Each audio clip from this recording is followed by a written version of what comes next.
علی فرقان یہ بتائیے گا کہ عالمی تناظر میں اگر ہم دیکھیں، جس کا جاوید صاحب نے بھی تھوڑا ذکر کیا، اور پالیسیز کا امپلیکیشن جو ہے پاکستان اور خاص طور پہ گلف کے حوالے سے اس وقت سچویشن جو چل رہی ہے، اور ایون یوکرین ہم بات کریں، کیا نظر آ رہا ہے آپ کو کہ اس کے اثرات کیسے ہیں، اور کیا کنسرنز ہوں گے دونوں میں سے کسی ایک کینڈیڈیٹ کے لیے کہ اگر وہ اس کو اوائڈ کریں گے یا اس کو ہٹ کریں گے تو آگے سے ریئیکشن کیا آ سکتا ہے؟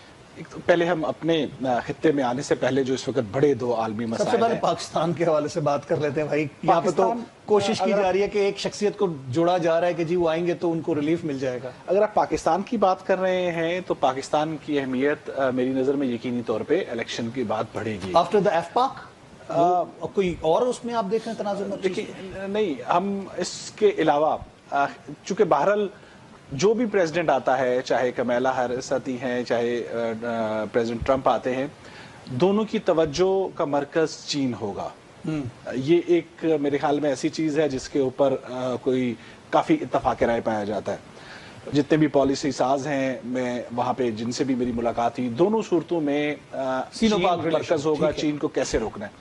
اور یہ خطہ بہرحال امریکہ کی نظر میں ہوگا، اور یہ وائٹ ہاؤس میں جو بھی آئے گا اس کی ٹیبل کے اوپر سب سے بڑا ایجنڈا جو ہے وہ چین ہی ہوگا. جب چین کی بات کریں گے آپ تو آپ اس خطے کے ساتھ ہی بات کریں گے، آپ چین کو آئسولیٹ. میں معذرت چاہوں گا، لاسٹ ٹرم میں جب الیکشن کے بعد پریزیڈنٹ بنے ڈونلڈ ٹرمپ تو انہوں نے کہا کہ دہشت گردی ہمارے لیے کوئی خطرہ نہیں. انہوں نے ٹویٹ کیا تھا، انہوں نے کہا سب سے بڑا خطرہ ہمارے لیے چین اور روس ہے.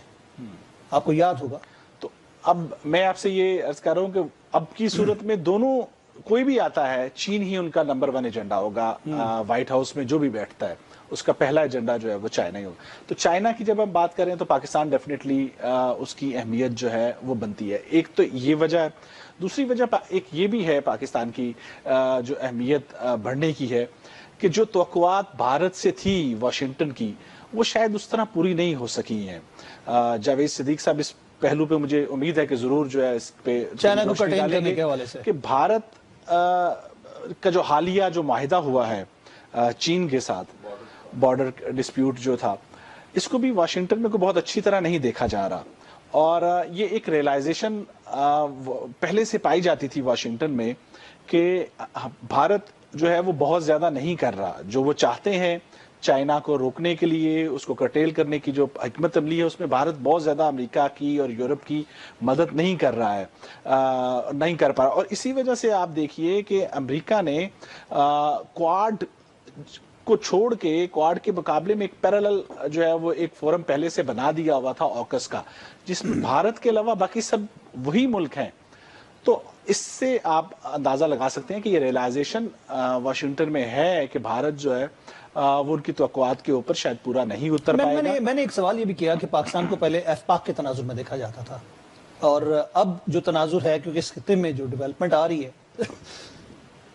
ایران کے تناظر میں، تو اس کو کس طرح دیکھیں گے آپ؟ ایک بات تو عاصم، ایران کے ساتھ جو ہے اگر تو یہ سچویشن آگے بڑھتی ہے میڈل ایسٹ کی، جو کہ میرے خیال میں دونوں صورتوں میں دونوں جو بھی صدور آئیں گے ان کی کوشش اب یہی ہوگی کہ اس کو کم کیا جائے. لیکن اگر آگے بڑھتی ہے تو اس صورت میں جو ہے وہ پاکستان کی طرف جو ہے وہ بات آ سکتی ہے. اس وقت جو موجودہ صورتحال ہے اس میں تو ایسا لگ رہا ہے کہ دونوں ہی اس صورتحال کو روکیں گے. اور ٹرمپ کی پالیسی جو ہے وہ اس طرح سے مختلف ہے کہ وہ براہ راست کانفلکٹ میں نہیں جاتے. وہ چاہتے ہیں، ان کی اسٹریٹجی یہ ہے کہ ہم سینکشنز لگائیں، ہم ان کے ساتھ تجارت ان کو روکیں، ان کے اوپر پابندیوں کے ذریعے میں ان کو جو ہے ان کو معاشی طور پہ کمزور کیا جائے ان ملکوں کو، چاہے ایران ہے، چاہے چین ہے، چاہے اور کوئی ملک ہے، اور اس کے نتیجے میں ان کو مجبور کریں کہ وہ ان کے ساتھ بات کریں. اب ظاہر سی بات ہے اسرائیل کو وہ چھوڑ نہیں سکتے، اور اسرائیل ہی بیسکلی اگر دیکھا جائے تو ان کے مین پریورٹی میں ہے. تو ایران اور اسرائیل کے تناظر میں کچھ اگر ایسکلیشن بڑھتی ہے، سچویشن کچھ اور ڈیولپمنٹ آتی ہے، تو پھر امریکہ کو تو براہ راست، بلکہ براہ راست تو ابھی بھی اس کے اندر انوالو ہے اپنے بحری بیڑوں کے ذریعے، اپنی افواج کے ذریعے، اسلحہ سپلائی کے ذریعے. تو یہ پھر ایک معاملہ کہیں اور کسی اور تناظر میں جا رہا ہے. ہم آگے کی صورتحال بہت زیادہ جو ہے وہ یقیناً یہاں بیٹھ کے ابھی جو ہے وہ ہم فورسی نہیں کر سکتے، لیکن جتنی ہمیں نظر آتی ہے کہ دونوں صورتوں میں دونوں پریزیڈنٹ جو ہے وہ اس جنگ کو محدود کرنے کی طرف جائیں گے. بہت زیادہ امریکہ سپورٹ اسرائیل کو نہیں دے سکتا الیکشن کے بعد. الیکشن کی صورتحال کچھ اور تھی، الیکشن کا ماحول ایسا تھا، اس میں ان کو اپنے ووٹرز کو اور خاص طور پہ چونکہ وہاں پہ جتنے بڑے کاروباری لوگ ہیں ان کا زیادہ تر تعلق جو ہے وہ جوش کمیونٹی سے ہے، اور جوش کمیونٹی کی ہمدردیاں اسرائیل کے ساتھ ہیں، اور وہ اس چیز کو افورڈ نہیں کر سکتے تھے کہ وہ جوش کمیونٹی کی ناراضگی لیں. اس وجہ سے وہ اس حد تک جو ہے وہ نہیں گئے. لیکن اب الیکشن کے بعد شاید اسرائیل کے لیے وہ بہت زیادہ سپورٹ نہیں آئے گی، اور اسی وجہ سے ہمیں نظر آتا ہے کہ اسرائیل بہت زیادہ تیزی سے تمام تر اقدامات کیوں کر رہا ہے الیکشن سے پہلے، کیونکہ اسے بھی اندازہ ہے کہ الیکشن کے بعد صورتحال جو ہے وہ تبدیل ہوگی، اور جو حمایت ابھی اس کو دستیاب ہے وہ آگے نہیں ہوگی. اور یہی اعلانات آپ دیکھیں تو دونوں صورت میں ہو رہے ہیں. کور آف بائیڈن ایڈمنسٹریشن تو اس میں ان کو کور میں بہت کچھ کرنا چاہ رہے ہیں کہ وہ جلدی سے کر لیں. آپ کی بات ٹھیک ہے، لیکن ٹرمپ کے بعد میرے خیال سے ان کو یہ نظر نہیں آ رہا. اگر کہا جا رہا ہے کہ وہ آتے ہیں تو یہ جنگ کا خاتمہ ہوگا، تو یہ آپ اس سے ایگری کریں گے؟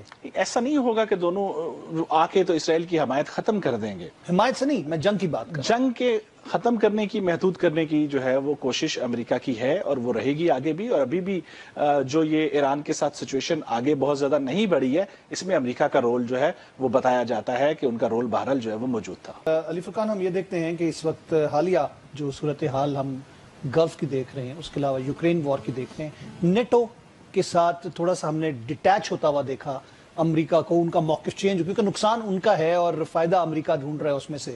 آپ سمجھتے ہیں کہ یہ پالیسی بھی شفٹ ہوتی ہوئی نظر آئے گی آپ کو؟ ایک تو عاصم، یہ اس الیکشن میں ایک بڑی جو کہہ سکتے ہیں آپ کے اچھی چیز یا جس کو پروڈکٹ کیا جا سکتا ہے وہ یہ ہے کہ دونوں پریزیڈنشل کینڈیڈیٹ ایسے ہیں جن کی پالیسیز کا بہت زیادہ لوگوں کو اندازہ ہے. ٹرمپ پہلے 4 سال جو ہے وہ پریزیڈنٹ کے طور پہ سرو کر چکے ہیں، اور لوگوں کو اندازہ ہے کہ وہ کیا پالیسیز، کس قسم کی ان کی اپروچ ہے مختلف ریجنز کو لے کے، مختلف اتحاد جیسے نیٹو ہے، یورپ ہے، اس کو لے کے کیا ہے. اور بائیڈن کو آن گوئنگ آپ نے دیکھ لیا، بائیڈن انتظامیہ کا چونکہ حصہ ہیں، وائس پریزیڈنٹ ہیں کمیلا، تو وہ ان کی پالیسی، اور وہ یہ کہہ چکی ہیں کہ وہ بہت زیادہ کوئی نیا کرنے نہیں جائیں گی. وہ اگر پریزیڈنٹ بنتی ہیں تو وہ انہی پالیسیز کو ہی آگے لے کے چلیں گی. تو یہ چیزیں جو ہیں وہ سامنے. اب یہ ایک بڑا مسئلہ ہے یورپ کے لیے کہ یورپ کی آگے کی حکمت عملی کیا ہوگی. اور اس وقت یہ ایک طرح سے یورپ کی پریشانی بھی ہے کہ ہم نے آگے حکمت عملی کیا لینی ہے، چونکہ بہرحال نیٹو ہے یا یورپ ہے وہ امریکہ کے ساتھ ایک الائنمنٹ کی صورت میں ہی آگے بڑھے ہیں، اور دنیا میں جو بھی چیزیں ہوئی ہیں انہوں نے بڑی چیزیں مشترکہ طور پہ کی ہیں. تو بغیر امریکہ کے نیٹو آگے بڑھ سکے گا؟ بڑھتا ہے؟ نہیں بڑھتا؟ اگر ٹرمپ آتے ہیں، جو کہ انہوں نے اعلانیہ طور پہ کہہ رکھا ہے کہ وہ نیٹو سے اپنی امداد جو ہے وہ واپس لیں گے، اور یہ انہوں نے پچھلی دفعہ کچھ کر کے بھی دکھایا.